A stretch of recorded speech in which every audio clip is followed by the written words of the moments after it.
আসসালামু আলাইকুম সবাইকে, চলে আসলাম একটা নতুন একটা ব্লগ নিয়ে। আজকে এটা হবে আমার 25th বার্থডে ব্লগ। আমার বার্থডে চলে গিয়েছে অলরেডি 26 এপ্রিল, বাট ব্লগটা দিতে অ্যাজ অলওয়েজ দেরি হয়ে গেল। সো রাত্রে 12টা বাজে আমার হাজবেন্ড আমার জন্য একটা ফুল নিয়ে আসছে, অনেক সুন্দর, এন্ড রাতের বেলা আমার জন্য কেকও বানাচ্ছিল। আমার লাইফে আমার জ্ঞান হওয়ার পর থেকে আমার এক খালামুনি আছে, রানী আন্টি, অলওয়েজ আমাকে রাত্রে 12টা বাজে উইশ করে ফোন দিয়ে।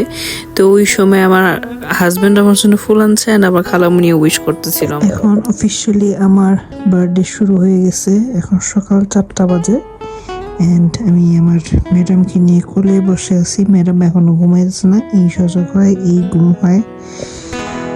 বাট এবারে বার্থডে ফিলিংটা একদম মিক্সড, কারণ এই প্রথমবার আমার বার্থডে মা হিসাবে পালন করতেছি। So it's a very special one for me. আমার বার্থডেটা অলওয়েজ আমার মোস্ট ওয়েটেড একটা দিন থাকে, যে আমার লিটারালি আমার এক বার্থডে শেষ হলে আমি অলওয়েজ পরের বার্থডেটা আমি শুরু করি, প্ল্যান করে থাকতাম যে কিভাবে কি করব, কি পরবো, কি করতে পারি। বাট এইবার একটা প্রথম আমার বার্থডে আমি বলতে পারি যে আমার একদম ব্ল্যান্ড বলতে কি আই ডোন্ট নো, একটা সুইচের মতন একটা কাজ করছে আমার রীতিমতো। কেন জানি যে অলওয়েজ যে একটা এক্সাইটমেন্ট কাজ করে আমার বার্থডে নিয়ে, যে কার থেকে কি গিফট নিব বা কি করব, কি পরবো, সবসময় একটাই থাকে। বাট এবার একদম আমি কিচ্ছু প্ল্যান করিনি। লিটারালি ভুলেও গেছিলাম যে আমার বার্থডে, আমি এত পরিমাণে ম্যাডামকে নিয়ে বিজি থাকি। বাট আলহামদুলিল্লাহ যে এবার আমার 25তম জন্মদিন আমি আমার মেয়েকে নিয়ে করতে পারতেছি। এটা আল্লাহর কাছে অনেক বড় পাওয়া, অ্যান্ড আমি মনে করি আল্লাহর থেকে এটা আমার অনেক বড় একটা গিফট। এবার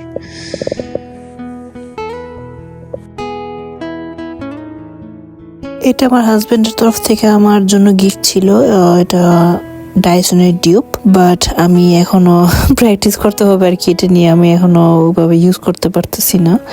অ্যান্ড আরেকটা সমস্যা হচ্ছে আমার চুল অনেক থিক, যে কারণে চুলটা ক্যাচ করতে পারতেছে না ঠিক মতো আমার চুলটাকে আর কি। বাট আই থিঙ্ক একটু প্র্যাকটিস করলে জিনিসটা ঠিক হয়ে যাবে। তেমন কোনো প্ল্যান ছিল না আমার বার্থডের জন্য, তো আমার হাজবেন্ড বললো যে চলো আমরা একটু বের হই একসাথে, অ্যান্ড একটু বাইরে থেকে খাওয়া দাওয়া করে আসি। তো আমি ঝটপট করে আমার মেয়েকে খাওয়া দাওয়া ঘুম পাড়ায় আমি রেডি হয়ে নিতেছিলাম। আমি ইউজুয়ালি অনেক কুইকলি আমি রেডি হই, আমার অলওয়েজ 15 to 20 মিনিটস ম্যাক্স আমার লাগে রেডি হইতে।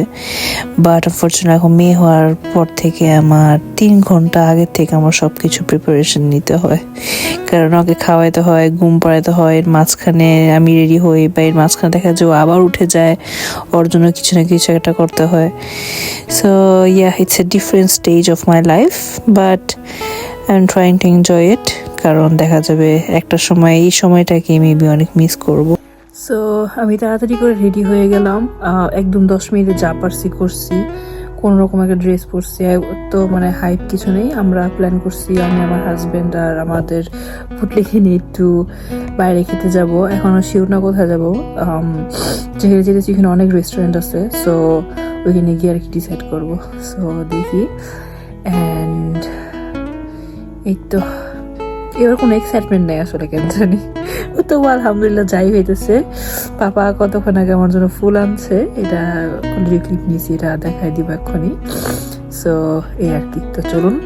তো লাস্টে আমরা ডিসাইড করলাম একটা টার্কিশ রেস্টুরেন্টে চলে যাব।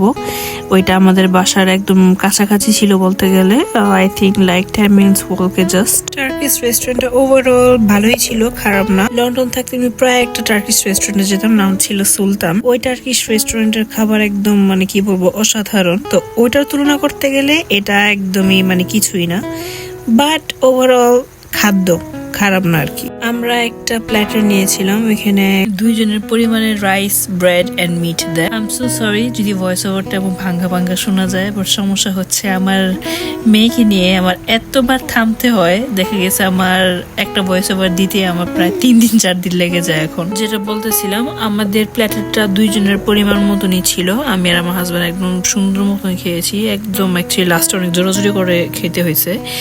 এর সাথে আমার অনেক পছন্দের টার্কিশ চিজ তো মিসিং যাইতেই পারে না টার্কিশ রেস্টুরেন্টে গিয়ে।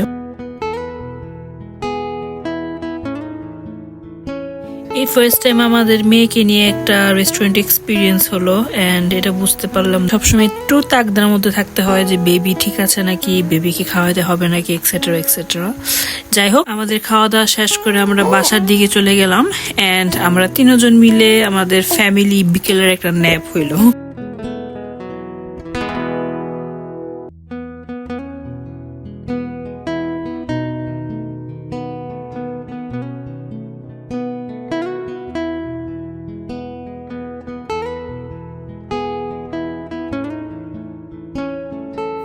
রাতের বেলা যখন আম্মু পাপা কাজের থেকে ফিরছে, আমরা 4 জন রেডি হয়ে নিলাম ঠিক মতো, অ্যান্ড দেন আমার কেক কাটার জন্য প্রিপারেশন নেওয়া শুরু করলাম।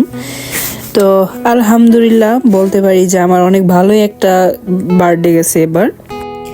কেক কাটার সময় কেনজেনের মামি খুবই কান্নাকাটি করতেছিল, সো এই কারণে আমাদের একটু কুইকলি সবকিছু করতে হয়েছে। ওকে একটু ঠান্ডা করি, আমরা 4 জন একসাথে ডিনার করে ফেলছি।